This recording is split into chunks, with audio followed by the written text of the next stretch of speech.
What's up, everybody? Welcome back to the Pro Wrestling Escape podcast, your escape from reality, and that was me escaping into here. I'm Kyle, and today we are tackling one of my favorite what-if debates, and that is the top 5 wrestlers who have never won the WWE World title. Now, I'm not just going to name names, that's the whole point of this, but digging into the exact matches and storylines where WWE could have made them champion. And before we dive in, make sure you're following on Spotify, Apple Podcast, and hit that subscribe button on YouTube. That way you never miss an episode, and it helps bring even more fans like yourself, wrestling fans like yourself, into this community. Now, let's kick it off with this week in WWE history.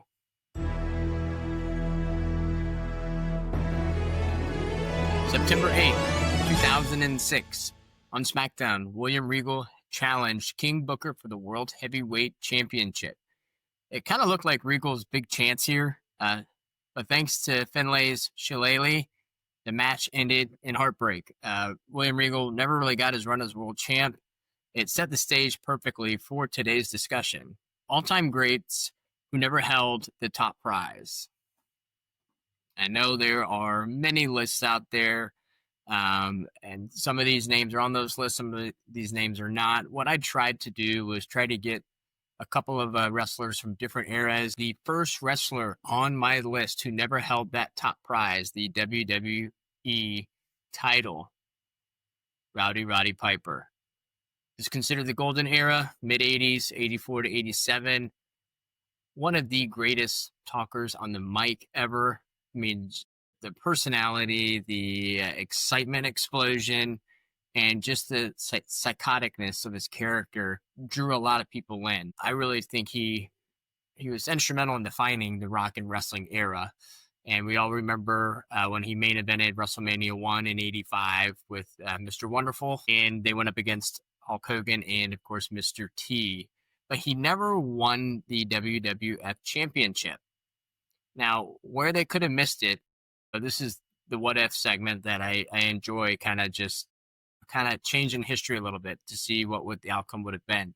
But just imagine if Roddy Piper had been the WWF champion heading into WrestleMania 1 in a singles match against Hogan, still having the other people around, but not so much a tag match. But imagine Hogan winning that belt back on the grandest stage, WrestleMania 1. It would have been a mainstream moment, even bigger than I think that we got. Or you could picture Piper winning the belt in late 85, running through challengers like Junkyard Dog or Tito Santana before then Hulk Hogan finally beats him in a huge rematch. So this is what's fun about these kind of episodes is you kind of, what if, and us as wrestling fans, we're always trying to predict what the storylines are going to be. I think what's even more fun sometimes is going back and saying, well, what if this happened? How would that have changed, the course of wrestling to what it is today? But back to Piper, fans were buying tickets to really see him lose. He had a genuine hate to his character, and that's the perfect formula for a heel champ. I mean, as I get older in this world of pro wrestling, I'm 37, I really enjoy watching the heels and how they work the crowd. But for Piper, WWE kept him just below Hulk Hogan's level. And again, I know it was brand new for WWE to get to that level, so they're probably just trying to figure out what's the best case scenario, and that was to push Hogan, and that was the right call. But we got endless feuds with Piper. We got classic promos out of him, but never really the validation of a world title reign. For my next wrestler who never held that top belt, it's a new generation era wrestler. New generation's 93 to about 99. Is Owen Hart, the King of Hearts. He rose to prominence in the new generation era. At WrestleMania 10 in 94, he shocked the world by beating his brother Bret Hart. A clean victory over his brother at Madison Square Garden. Now, where they kind of missed it, I think, SummerSlam 94.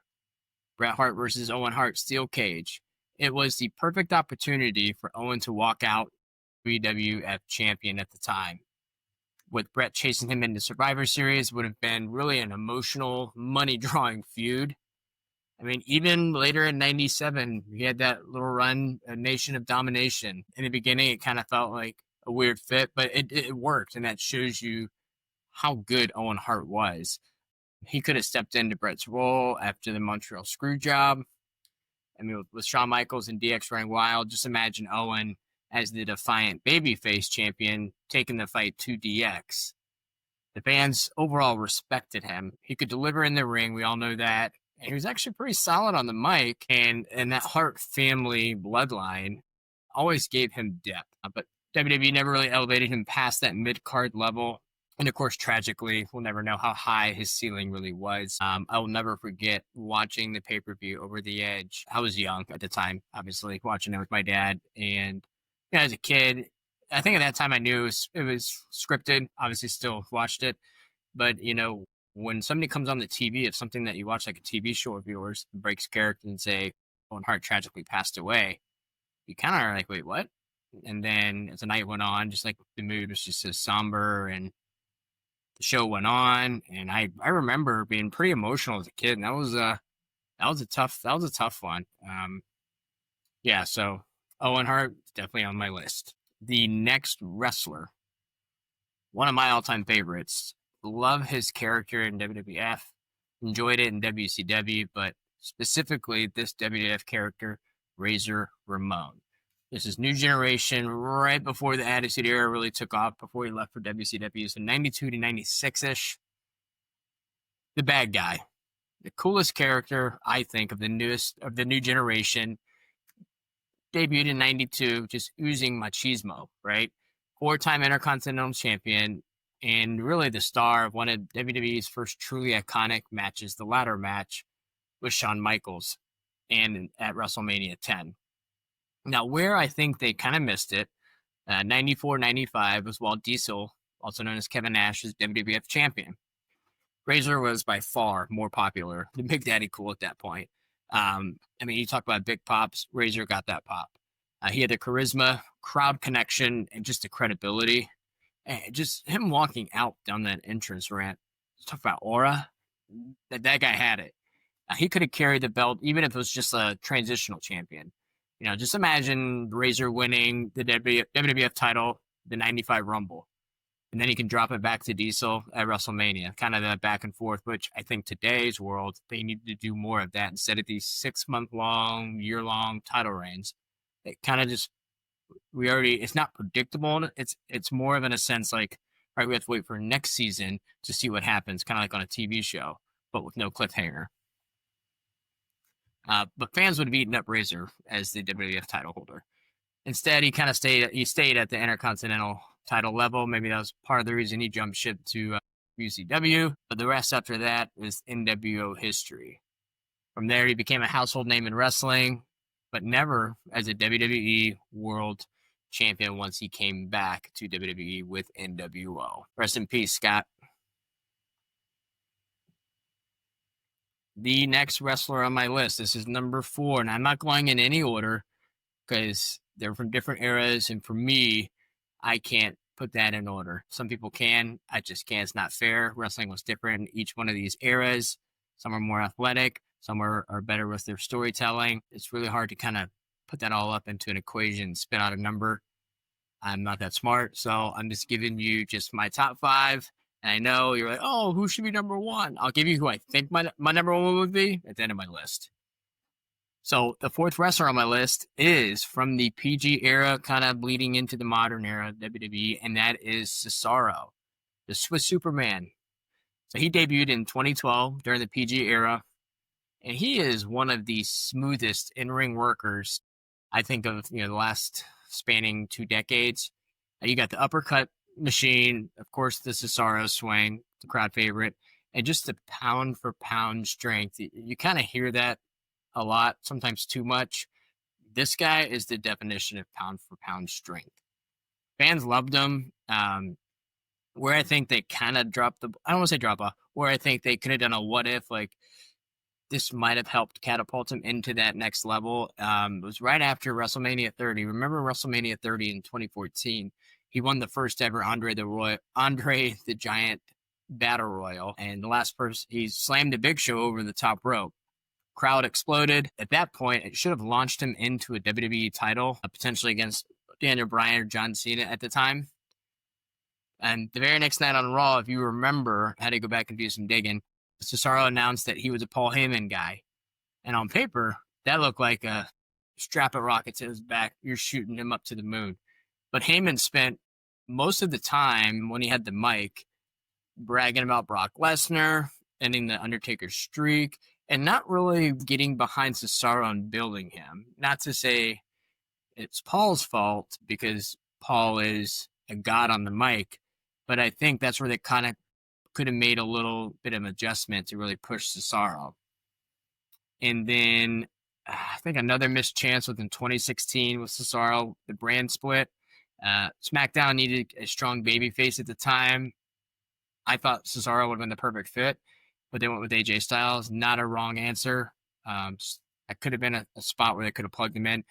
But by 2022, Cesaro left WWE and then resurfaced in AEW, where I think he's proving again that he's world championship material or caliber. But in WWE, he was always the guy who made others look great and never the one holding that top belt. All right, my fifth and final wrestler is a current wrestler. I guess you want to call it the modern era, starting around 2022.